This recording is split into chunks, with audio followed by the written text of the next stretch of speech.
Mark Smith, thank you very much for joining the Bayonne Public Advocate for this interview, and welcome. Thank you very much for having me. You are most welcome. You are hoping to be the next mayor at a time when the city may be facing some tough fiscal decisions. Are you prepared to be the bad guy and make the tough cuts that are necessary to save the city? You know what, Neil? I'm so passionate about this, and I well realize that these are going to be tough times ahead of us, and tough decisions are going to have to be made. And that's why I'm in this, because I'm capable to do it. I don't relish it. I don't want to make decisions that are going to impact on people's lives, perhaps, in a negative fashion when we're talking about shrinking government and doing things of that nature. But they're necessary, and it needs to be done, it needs to be addressed, and it needs to have somebody at the helm, at the front, who can take the heat. Do you think it'll hurt your chances of getting reelected if you make some of those tough decisions in the short term? You know, I have to be very honest with you. The reason I got into this in the beginning, I was born and raised here. The son of a police officer and a nurse, the youngest of 5 children, and the greatest gifts in the world I had were because I was raised in this community. And I was afforded the greatest opportunities, and it sounds corny and it sounds cliche perhaps, but it's the truth. And I'm raising my 2 daughters here, 8 and 10 years old. I want them to have the opportunities that I had growing up. And it's doable. And it can happen. And let's not kid each other. It's not going to happen overnight.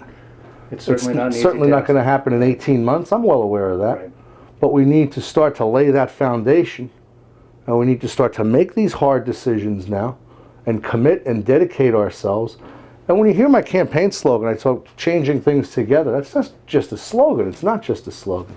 It's truly how I feel. Because we have to engage and we have to get the stakeholders, the citizens, people who have an active interest in this community involved. So moving past some of the slogans then, let's go into some specifics. Do you happen to know what the total amount of the current city budget is, including the Board of Education or aside from the Board of Education? Well, when you talk about the Board of Education, that has quickly become the biggest portion of our tax burden and we'll here. get to that, yeah. Yeah. And that's something that, well, evidently then you have another question about the Board of Education that we'll get to down the road. When you're looking at the city budget, listen, we've been in a spiral for the past 10 to 15 years, perhaps. Spending has been out of control. It's been a blank checkbook. There have been no checks and balances, which is what you should truly have. And we've lived beyond our means. If you ran your household the way the city has been run, the creditors would be kicking your door in right now. The credit card companies would be here kicking your door in. The bank would be here throwing you out of your home. We've lived beyond our means, and it's gone on far too long. But have you taken a look at the actual number that we're at right now in terms of the city budget? Yeah, and unlike any of my opponents, we have a legitimate plan to address this. And it's a multifaceted plan. First of all, shrinking of city government. Right. We have a number of bureaus and departments that overlap each other, that are duplicative in their services that they provide. Right. So city government needs to be shrunk. We need to get into more shared services. Shared services with our neighboring community, Jersey City, shared services with Hudson County. Those are economies that we're going to bring to the table here. And we're going to shrink city government. Only because you mentioned a specific like that, and I always love to get specifics. Give me one example of a shared service. Gasoline.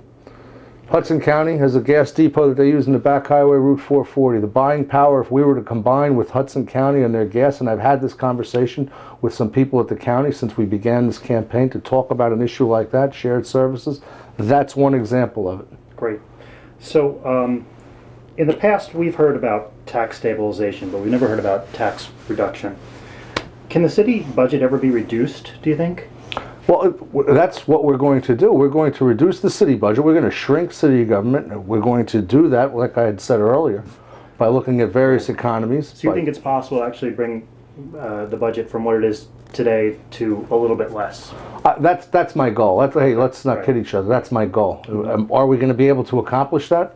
And can I give you milestones and say that by date X we'll have this done? No. I'd be lying to you. I'm not a liar. Okay, good. Public education, as we just were speaking about, in Bayonne, is the largest outlay of the property tax dollars at approximately 50% of our taxes.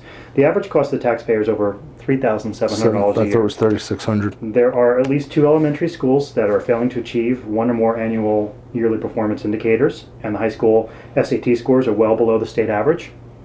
What steps would you take towards improving academics while staying the cost to the taxpayers? When you talk about education, and again, much different from when, and I don't know how old you are, I'll date myself a little, it was much different. Today we need to prepare our children to compete.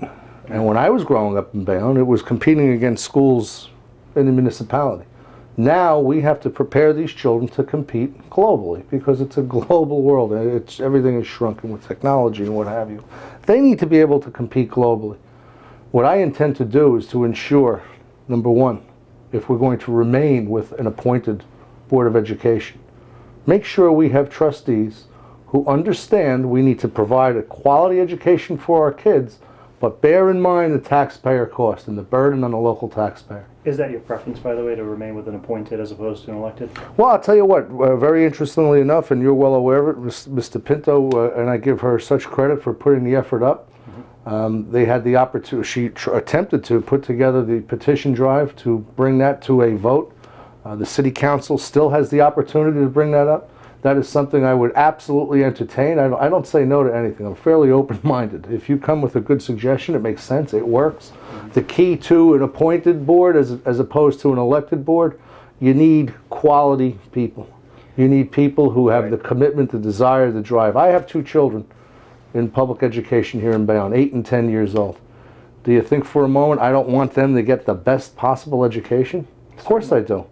And I'm a product of the Bayonne education system myself, so I definitely share that concern with you. But going back to the question, do you think there's one solid thing you could think of that might help improve the school district while lowering some of the expenses? We need to hold our administrators, we need to hold central office accountable. Right.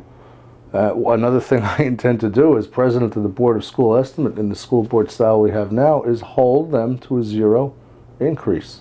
Great. Another large issue impacting our budget is debt.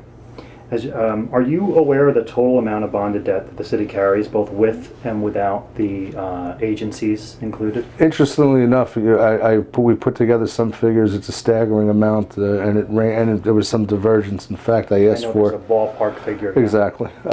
It's staggering. It's staggering. So, what figures are you finding? Well, from what I see right now, when you're talking about the one area I would pull out would be the parking authority, only because they're paying their bonded debt down. They've been fairly good, in fact, probably of all the agencies, most timely in paying down their debt. The LRA debt is somewhere in the area of 70 million, perhaps. Okay. Bonded debt. I mean, from what we found, it looks to be about $250 million of city bonded debt, and almost $450 million in bonded debt if you include all the agencies. Do you think it's an alarming number? Do you think most Absolutely, it's an alarming number. It's what we talked about earlier. Yeah.